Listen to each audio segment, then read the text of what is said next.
Shalom, and welcome to another in our series of podcasts from Temple Beth, a dynamic center for conservative Judaism in Los Angeles. This is a recording of a Shabbat sermon with Rabbi Adam Kligfeld. For those of you who were at Temple Beth on Shmini Atzeret this year, just a few days ago, it seems like a long time ago, you know that we adapted the traditional Yizkor service as a nod, as an homage towards what we were experiencing in the Jewish world in the 24 hours after the last living hostages were released from Gaza. And we added 3 blessings that we normally do not say at Yizkor. We added the bracha of Shechianu, the Jewish blessing par excellence to thank God for bringing you to a day you were not guaranteed to ever witness. We said the bracha of Matir Asurim, which a Jew says every morning as part of the morning blessings, but thanks God for releasing those who are bound and who are captive. And we said the bracha of Dayan Ha'emet, blessed be the true judge, which is the deep and impossible blessing that a Jew is supposed to say upon learning of a death. You say it when you learn about the death of a loved one. We kind of said it as a community to remind ourselves that although we were reveling in the return of the living, we were confronting almost as if it happened again, the catastrophe of those who died. And I was thinking that of the scenes that were taking place in Israel that day, there were some families who either actually or sort of conceptually were saying another bracha, Baruch Atah Hashem Mechayeh HaMetim, thank you, God, for bringing back the deceased, which we say, and we said just a few seconds ago in our Amidah, because these are families who could not possibly have been confident that they would ever see their loved ones alive again. And so when someone that you expect may be dead comes back to life, you say Mechayeh HaMetim. But again, some families were in the Dayan Ha'emet mode. My cousin Shiri, whom some of you know, lost her son in the 1st January after the October 7th. He was a officer in the paratroopers and was killed in Gaza, was interviewed on TV that day on Israeli TV. This is a woman who has shown tremendous courage and also a tremendously honest, broken heart over the loss of her son. And she was asked what she experiencing in herself that day, and she said that how I as a mother could be anything but on cloud 9 on behalf of the mothers who are getting their sons back. But I'm still in the mode where I'm recognizing that I'm never getting my son back. So she was in a Dayan Ha'emet moment. As a rabbi, I find one of the most awkward pastoral and rabbinic moments to work through and to lead through is when at a funeral we lead families through the blessing of Dayan Ha'emet. Every rabbi does it slightly differently. I normally do it right before the family tears their garment or the ribbon as a ritual to really confront what's happening. Traditionally, you're actually supposed to say it right when you hear the news. And the reason why it's awkward is that it's hard to tell a grieving family who's about to bury their mother or their father or their spouse or their sibling or their child, God forbid, hey, why don't you bless God right now? Why don't you offer a bracha right now? When what they most feel that they want to do might be the opposite, to rail at God, to curse God for stealing from them their loved one.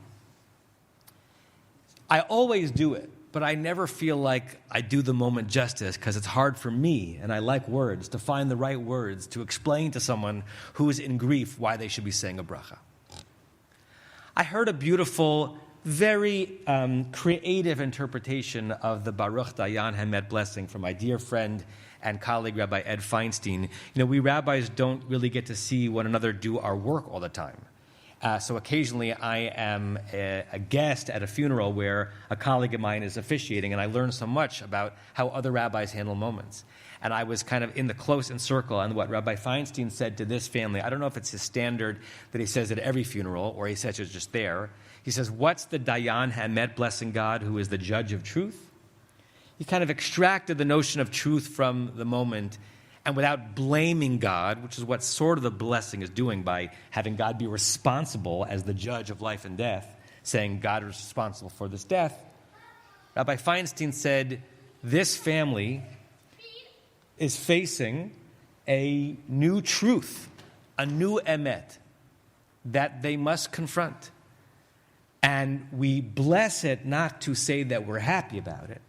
We're blessed to acknowledge that it's a very real thing, a very big thing, and that is the truth of the Baruch Dayan Ha'emet moment. I was thinking about that, his forcing and coaxing the family into confronting what's actually happening, when I came across another commentary this week from the same rabbi that I quoted to you, Lev, Rabbi Simcha Bunim of Pshischa, who was a great Hasidic master a couple hundred years ago. And Hasidic masters in particular love to play not only with the words of the Torah, but the letters of the Torah. As if the letters had their own animated spirit that could be disconnected from the words in which you found them. And he says, look at the Sofei Tevot, which is the last letter of the first three words of the Torah. We all focus, many of us know it by heart, the first three words of the Torah are Breshit, Bara Elohim, which we translate as, in the beginning, God created. The last three letters the last letters to each of those three words are a Taf for Breshit, the last letter of the alphabet. Bara ends in Aleph, the first letter of the alphabet, and Elohim, Mem, which is the middle letter of the alphabet, or one of the two middle letters of the alphabet. And if you rearrange those three letters, which he did in his imagination, he's basically saying that the Torah begins with three words, Breshit, Bara, Elohim, but what the Torah is hinting at in the last letter of those three words is the word Emet, truth. And he said, you know how an author signs his or her book with their name so you know whom the book is by? He says the word Emet hidden in the first three words of the Torah is God's stamp, God's signature, as if to say that the most important name of God, concept of God, is Emet, or truth. As if to say the deepest and most important reality that the Torah wants to convey to all of its readers is that there is a God, that God created the world, that world has birth, that world has death, and that's an unmistakable and important emet, truth, hidden in those words that we have to know about if we're going to be able to make any sense of reality. It's a lovely way of finding emet in the first three words, and it reminded me of yet another teaching that always almost makes me cry when I think of it, from my dear friend and teacher, Rabbi David Ingber. He also is a magician when it comes to letters and words. I'd heard the word emet spoken 10,000 times before he exposed me to this way of looking at the word. He says, take the word emet and divide it into two, and you'll have everything you need to know about the truth of our existence. Because the first two letters of the word emet are aim, which means mother. We all had one.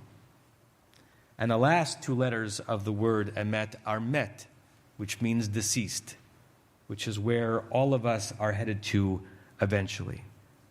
That is the most profound emet of reality, that we began with aim, from aim, and we are taking steps towards met, and the more clearly we can assimilate that emet, the more significance we can live with, and perhaps even the more joy. It's just true. It's just emet that is real. It's a question that we have to ask ourselves, not so much that we are paralyzed by it, but not infrequently enough that we forget it. When are we supposed to ask ourselves and remind ourselves of this? I would say every day. Every day that we have the blessing of being in the mem, in the middle, between the birth, the aim, and the death, the mate. It's a question that even and especially the freed hostages need to be asking themselves after they get through the first incredibly overwhelming days of realizing that they're still alive and back in Israel. What are they going to do with their mem? What are they going to do with their extended middle? I found some answers from some of what the hostages have shared since they came home. Gadi Moses says that the new purpose of his life is to rebuild kibbutz near Oz, where he had lived for nearly his entire life. And if he accomplishes that, then his life will have purpose. Emily Damari was quoted as saying, "I'm alive again. I'm alive again, my beloveds." As just she's experiencing emerging from an aim from a mother one more time.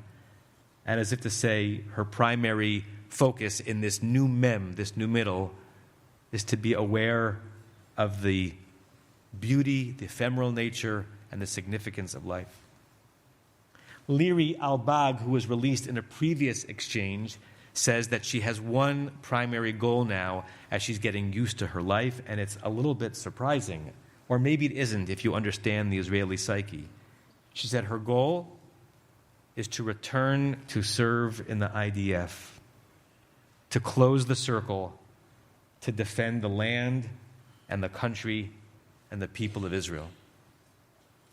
These are people who have witnessed the miracle of somehow having evaded mate, death, at the end of the word emet, and have another chance at aim, of mother, of being born at the beginning of the word. They have physical recovery on a level we can't fathom. They likely have profound survivor's guilt. The trauma that they experience indubitably wounded their minds and their psyches beyond comprehension. All of that does need attention. But essentially, what is their task? The same as our task. As they hang out in this mem, in this middle of the truth of all life, they have to ask themselves, what do I do now? Some of you may have come across part or all of the following poem written by Linda Ellis. It's called The Dash. I read of a man who stood to speak at a funeral of a friend. He referred to the dates on the tombstone from the beginning to the end. He noted that first came the date of birth and spoke of the following date with tears, but said what mattered most of all was the dash between those years. For that dash represents all the time they spent alive on earth, and now only those who love them know what that little line is worth. For it matters not how much we own, the cars, the house, the cash. What matters is how we lived and loved, and how we spend our dash. So think about this long and hard. Are there things you would like to change? For you never know how much time is left that can still be rearranged. To be less quick to anger and show appreciation more, and love the people in our lives like we've never loved before. If we treat each other with respect and more often wear a smile, remembering that this special dash might only last a little while. So when your eulogy is being read, with your life's actions to rehash, would you be proud of the things they said about how you lived your dash? Baruch Dayan ha'emet, indeed. Blessed be the one, the transcendent one, the inscrutable one, the unknowable one, the majestic one, the divine one who created this reality, the God who invented beginnings,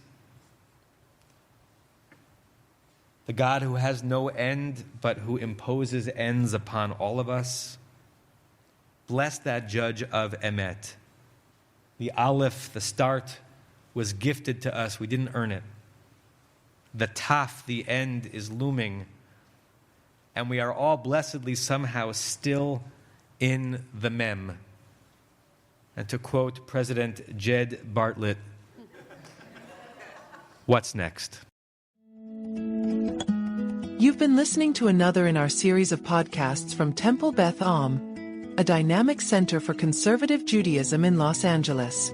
If you enjoy these podcasts, we invite you to write a review on the Apple Podcast website or wherever you get your podcasts.